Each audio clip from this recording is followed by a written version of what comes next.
we have to be clear about, when you say we missed it, I think we have to say that almost every country in the world missed it, because in the past, technology was very proprietary.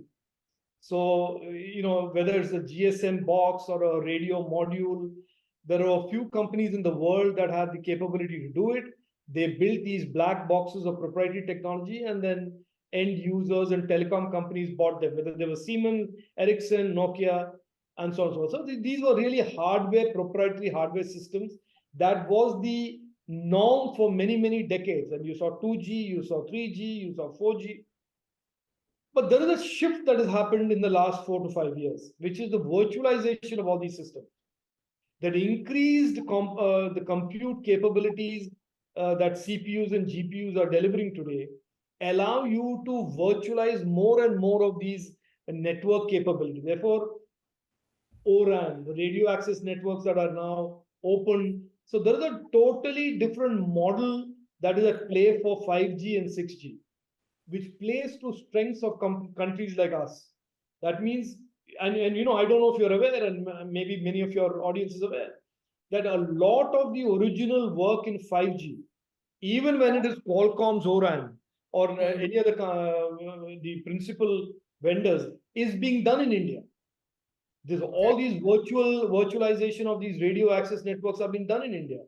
So as virtualization and softwareization, and I use the word softwareization, of the system increase, and the core compute platforms become more and more powerful with GPUs of NVIDIA and so on and so forth, it plays to our strength, because the future architecture of these systems are going to be much more like this.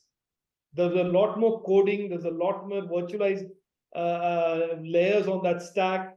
The hardware component of the stack will go increasingly reduced, and there'll be virtualized layers on the stack, whether it is 6G or 7G or any other network. So I think it is a right time and a right place for India's capabilities to today shine forth.